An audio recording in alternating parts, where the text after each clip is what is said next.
Donc aujourd'hui les gars, dans cette vidéo je vais vous apprendre comment ouvrir une agence de location tout à fait rentable pour cette année 2024. Donc moi je me présente, c'est Kafouel, 21 ans, j'ai une agence de location de véhicules en France et j'ai aidé plus d'une dizaine d'agences de location de véhicules à ouvrir leur société, que ça soit en France, en Belgique et même en Suisse. Concernant mon parcours, pour ceux qui me connaissent pas, je vais résumer rapidement. Donc je suis passé donc de McDonald's, qui a une agence de location de véhicules qui obtient maintenant à cette heure-ci plus d'une dizaine de véhicules. Donc faut savoir que moi j'ai commencé avec mon premier véhicule qui était un Golf 7 GTI full option, donc Golf 7 GTI performance, excusez-moi, j'ai oublié de le préciser. Et ensuite par la suite ce que j'ai fait, donc je suis passé par Audi RS3, A45S, Golf 8R, BMW 135i, etc. Donc là les gars, on va pas perdre plus de temps que ça et on va passer donc à la première étape, comment ouvrir son agence de location de véhicules. C'est parti les gars. Donc les gars, la première étape de cette vidéo, ça sera donc l'étude de projet. Quand je vous dis l'étude de projet, c'est quoi? C'est déjà dans un premier temps, il faut se poser les différentes questions que je vais vous dire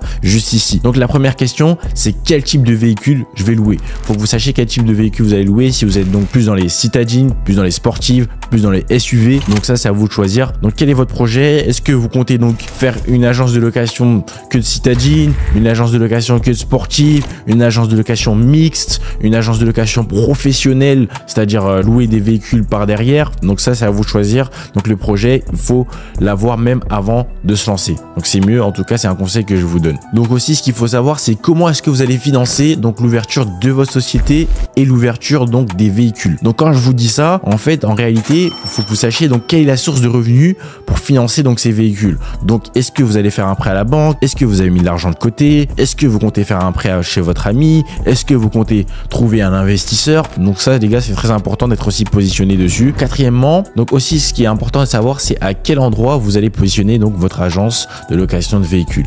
Est-ce que vous allez la sélectionner dans une zone industrielle? Est-ce que vous allez la sélectionner en ville? Est-ce que donc vous allez ouvrir un local? Est-ce que dans un premier temps vous allez garer les voitures dans un garage, etc. Donc c'est très important d'avoir une structure très correcte pour pouvoir optimiser un gain de temps. Donc ça en tout cas les gars, je mets le point dessus parce que c'est vraiment important. Donc aussi ce qui va être important les gars aussi, c'est de faire une étude de marché et de savoir donc dans votre secteur, l'endroit où vous êtes, quelle est la concurrence. Donc de regarder quels véhicules ils ont, est-ce qu'ils disposent d'un local, quelles sont les stratégies qu'ils élaborent, etc. Vraiment prenez votre temps, ça sert à rien de faire un travail bâclé. Plus votre travail sera fait de façon efficace, plus vous gagnerez du temps du coup par la suite pour pouvoir être efficace au niveau de votre étude de projet. Et ensuite, ce qui vous reste donc à faire, un conseil que je vous donne aussi, c'est quelle dénomination sociale vous allez utiliser pour votre société. Est-ce que vous allez utiliser une SAS? Est-ce que vous allez utiliser une SARL, etc. Donc ça, c'est très important de savoir. Est-ce que votre projet, il va être fait tout seul? Est-ce que vous allez être en duo? Est-ce que vous êtes en trio? Est-ce que vous allez être plus? Comment vous allez vous répartir vos revenus, etc. Donc ça, les gars, tous ces conseils que je vous ai donnés dans cette première partie, c'est des conseils vraiment à ne pas prendre à la légère pour pouvoir ouvrir une agence de location très rentable pour cette année 2024. Donc les gars, ce qu'on va faire, c'est qu'on va passer à la partie 2.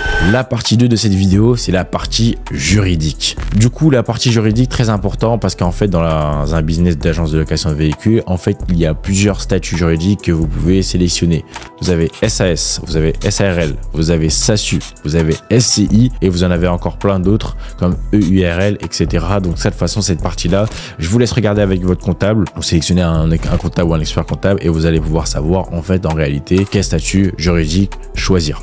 Donc ce qu'il faut savoir aussi, c'est que votre expert comptable va vous demander donc un dépôt de capital. Donc le dépôt de capital, c'est ce qui va en gros résumer entre guillemets le capital de votre société. Donc vous pouvez aller en France et à partir de 1 euro je crois jusqu'à je sais pas combien si je dis pas de bêtises. Mais bon, pour commencer, vous pouvez commencer avec un petit capital social de 1000 euros. Je sais pas si vous avez plus les moyens, vous pouvez mettre 10 000 euros, etc. Donc ça, c'est à vous de choisir en fonction donc de vos revenus et de toute façon vous verrez cette partie avec votre comptable. Là on passe à la troisième partie et la troisième partie du coup c'est quoi? C'est l'étude de marché. Donc vous avez l'étude de la concurrence, l'étude donc du secteur de la location de véhicules et vous devez donc aussi après ce que vous devez faire, c'est déterminer les objectifs, choisir et mettre en œuvre du coup la méthode que vous allez adopter, par la suite analyser donc les résultats que vous avez obtenus. Très important d'être carré dans le secteur de la location de véhicules. Donc après voilà, l'étude de marché, il faut savoir que c'est assez vaste, il y a plein de techniques que je donne aussi qui sont directement dans mon accompagnement personnalisé. Donc voilà, après l'étude de marché c'est assez vaste, vous avez une étude de marché qui est totalement détaillée donc dans ma formation. Donc si vous êtes intéressé, vous avez juste à m'envoyer un message sur Instagram qui est juste ici et on passe directement à la prochaine partie qui sera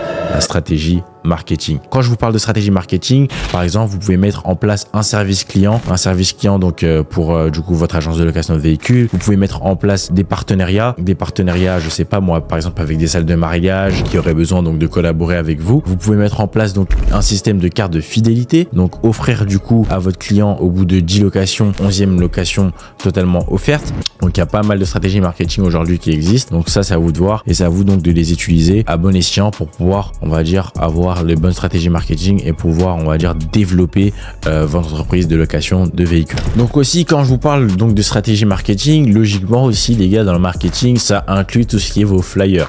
Donc au niveau de vos flyers, les gars, c'est très important d'être très carré. Quand je vous dis d'être très carré, donc c'est de mettre, on va dire, je sais pas, une image qui est déjà très belle à voir, donc une image qui plaît à la rétine, les gars, très important. Donc dans votre flyer, qu'est-ce que vous devez avoir? Tout simplement, vous devez avoir du coup le véhicule en question, les tarifs, les réglementations, c'est-à-dire au niveau de la caution, au niveau donc des forfaits du coup kilométriques et des forfaits tarifaires au niveau donc de la journée, de la semaine et du week-end. Généralement, c'est ce qu'on fait tous, donc c'est ce que je vous conseille de mettre également dans vos flyers. Donc là, ce qu'on va faire, c'est qu'on va passer donc à la prochaine partie. La prochaine partie, les gars, c'est la recherche de fournisseurs. Fournisseurs pour l'agence de location de véhicules, c'est très important, les gars, de bien faire sa recherche produit. Non, c'est très important de faire une recherche fournisseur de façon la plus carrée possible. Parce que moi, je me suis déjà fait arnaquer. Je me suis fait arnaquer du coup par un fournisseur polonais qui a récupéré ma voiture un matin très tôt pendant que je dormais. Donc, si je peux vous faire éviter ce genre de problème, bah, je vais vous le faire éviter dans cette vidéo même. Comment trouver un fournisseur fiable? Donc, c'est-à-dire, vous pouvez faire des recherches déjà sur Instagram. Vous pouvez contacter des agences de location de véhicules qui travaillent avec des fournisseurs. Essayez de contacter vraiment des agences de véhicules qui ont pas mal d'abonnés, qui sont assez propres, qui ont un site internet en place, qui ont on va dire un local, etc. Si jamais c'est le cas, faites-le. Sinon, vous me contactez directement pour avoir une liste de fournisseurs avec lesquels je travaille actuellement pour que vous évitez donc de vous prendre des arnaques telles que moi je me suis prise. Vraiment faire attention aux fournisseurs polonais parce que les fournisseurs polonais, malheureusement, c'est vraiment eux les plus gros arnaqueurs. Voilà, faut dire les termes comme ils le sont. Moi, en tout cas, comme je vous l'ai dit, je me suis fait arnaquer au niveau d'une Audi RS3. J'ai même la vidéo que je peux vous mettre là, juste ici, là, quelque part dans la vidéo, quand la voiture elle est partie. C'est vraiment, voilà quoi, c'est pas très cool parce que du coup j'ai perdu ma caution, j'ai perdu donc des jours de location. Donc après aussi, ce que je vous conseille donc de faire au niveau, donc quand vous allez rechercher les fournisseurs, essayez de voir en fait un fournisseur qui a vraiment pas mal, un vrai historique, donc au niveau sur son Instagram, qui a pas mal de véhicules affichés, qui a un site internet. Regardez que aussi votre fournisseur, que ce soit en Allemagne, en Suisse, Luxembourg, France ou Pologne, qu'il est bien un local. Vous regardez en fait quelles sont les évaluations que les gens mettent sur Google. Vous regardez si possible, si le loueur en question il affiche bien sa tête. C'est très important de savoir à qui on parle, très important de savoir à qui on donne l'argent, très important de savoir chez qui on va se rendre pour récupérer le véhicule. Donc vraiment toutes ces étapes là, les négligez pas si vous voulez pas avoir de problème. Ce que je vais vous conseiller là, c'est de jamais envoyer l'argent tant que vous n'avez pas vu le véhicule en question. Pourquoi je vous dis ça? Parce que moi, personnellement, j'ai jamais fait cette erreur. Mais moi, je connais du coup des agences de location de véhicules qui ont fait cette erreur justement. Le fournisseur, vous savez, il a envoyé quelques petites photos du véhicule. Il a dit, donne-moi un acompte ou donne-moi déjà la caution pour pouvoir booker ce véhicule. Mais en fait, au final, ça peut être une arnaque. C'est-à-dire, moi, je vous conseille vraiment pas de le faire. Attendez de voir le véhicule sur place. Essayez d'aller avec un de vos amis, etc. Donc, vous rendez directement dans la ville du fournisseur et payez seulement uniquement quand vous avez le véhicule devant vos yeux. Très important. Donc moi, ce que je vous conseille personnellement, si vous vous lancez là en 2024 avec des fournisseurs donc de location de véhicules, c'est de travailler en fait avec des fournisseurs français, des fournisseurs suisses, des fournisseurs allemands et pourquoi pas des fournisseurs du coup du Luxembourg. Pourquoi je vous conseille ces 4 pays là en question? C'est parce qu'en fait c'est les fournisseurs actuellement les plus carrés dans le domaine avec lesquels moi je travaille actuellement et donc c'est pas déjà au niveau des véhicules plaqués Pologne, vous allez avoir vraiment pas mal de problèmes au niveau de contrôle de police, ça va vous demander des assurances complémentaires, etc. Donc vraiment, le client il va se faire arrêter souvent, voilà, il va pas vraiment prendre beaucoup de plaisir, etc. Alors que si vous êtes avec des véhicules, on va dire plaqués suisses c'est les meilleurs pour être honnête avec vous. Donc si vous pouvez avoir des véhicules plaqués suisses, prenez directement des véhicules plaqués suisses. Si vous pouvez avoir plaqué allemand, prenez plaqué allemand, et si vous pouvez avoir plaqué français, prenez plaqué français parce que logiquement c'est des véhicules donc de la France et vous pourrez être en toute tranquillité. Et donc là on va passer à la prochaine étape qui est donc documentation. Donc alors ce qu'on va faire les gars pour tout ce qui est documentation, Qu'est-ce que vous devez avoir dans vos véhicules? Vous devez avoir du coup les papiers du véhicule, contrat d'assurance, un gilet, etc. Vous savez, les gilets jaunes, etc. Je le précise parce que c'est très important. Et vous devez également aussi avoir du coup tout ce qui est triangle au cas d'accident, etc. Et ensuite, pour tout ce qui est au niveau de tout ce qui est caution et franchise, donc qu'est-ce qui est la différence entre la caution et la franchise? La caution, c'est le montant que vous allez prendre du coup pour sécuriser votre véhicule en cas d'accident. Donc je sais pas, par exemple en cas de rayure d'une portière, en cas d'accident au niveau du pare-choc, en cas de, je sais pas moi, problème sur une vitre, etc. Ça, vous allez prendre la caution. La franchise s'applique seulement quand le montant de la caution pour les dégâts évalués n'est pas été suffisant. Donc là, vous allez prendre ce qui est la franchise. La franchise peut monter, je sais pas, en fonction du prix de votre véhicule. Si par exemple là, votre véhicule a été accidenté et que le montant de la caution n'est pas suffisant pour pouvoir réparer les dommages créés par le client, là, il va falloir que vous utilisez donc ce qui est donc la franchise. Et donc pour la franchise, c'est à vous de voir le montant que vous allez sélectionner et ensuite vous allez pouvoir prendre dessus pour pouvoir réparer donc les véhicules. La franchise s'applique en cas d'accident, accident grave où la caution n'a pas été suffisante pour réparer donc les dommages créés par le client quand vous allez au garage. Elle s'applique en cas d'RSV. RSV, c'est quoi? C'est quand le véhicule il est mort et qu'il est plus en état de rouler. Et quand ça se passe comme ça, en fait, c'est vous allez devoir du coup vous restituer la caution à votre fournisseur. Et par la suite, vous allez devoir, soit le fournisseur, il va envoyer une dépanneuse pour pouvoir récupérer le véhicule, soit vous allez devoir vous amener le véhicule du coup chez le fournisseur et lui, du coup, il va vous prendre votre caution et peut-être qu'il va vous prendre aussi une franchise. Mais vous, bien sûr, il faut que vous preniez toujours plus chez le client que ce que vous allez donner à vous chez le fournisseur si vous voulez pas vous retrouver tout simplement endetté. Donc là, on va passer à la prochaine partie.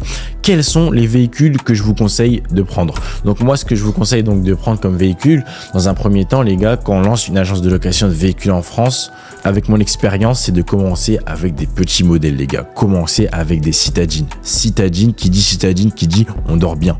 Les gars, et vous le savez très bien parce que vous devez voir dans votre entourage, etc., qu'avec les véhicules de sport en France, il y a toujours des problèmes. Pour les personnes qui n'adoptent pas les bonnes stratégies, pour les personnes qui ciblent pas les bonnes stratégies, pour les personnes qui n'utilisent pas les bonnes stratégies et pour les personnes, les gars, qui n'utilisent pas la bonne clientèle. Très important de cibler sa clientèle. Ça, je l'explique dans mon accompagnement personnalisé avec plein d'autres choses que je vous explique. Donc, contactez-moi directement si vous voulez savoir. Donc là, les gars, ce qu'il faut faire en fait quand vous allez ouvrir votre agence en 2024, c'est de commencer.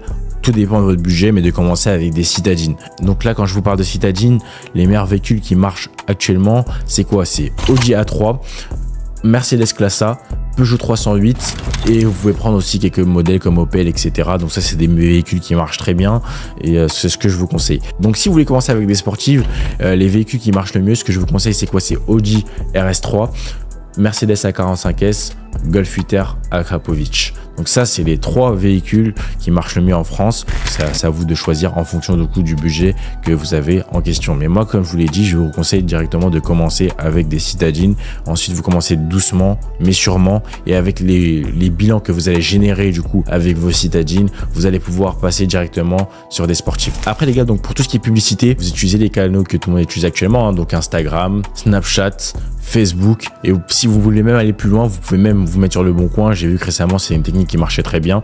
Vous mettez donc vos disponibilités, etc. et ça vous contacte. Et donc après, voilà, donc c'est des différents canaux qui marchent très bien. Donc c'est des canaux que vous pouvez utiliser actuellement pour pouvoir mettre en valeur votre agence de location de véhicules. Donc là, on va passer à la partie suivante, donc la comptabilité. Donc les gars, quand vous avez une agence de location de véhicules, c'est très important de tout déclarer, d'être carré, de faire les choses tranquillement. Si vous voulez pas que ça vous retombe dessus, si vous voulez pas avoir de problème avec le fisc.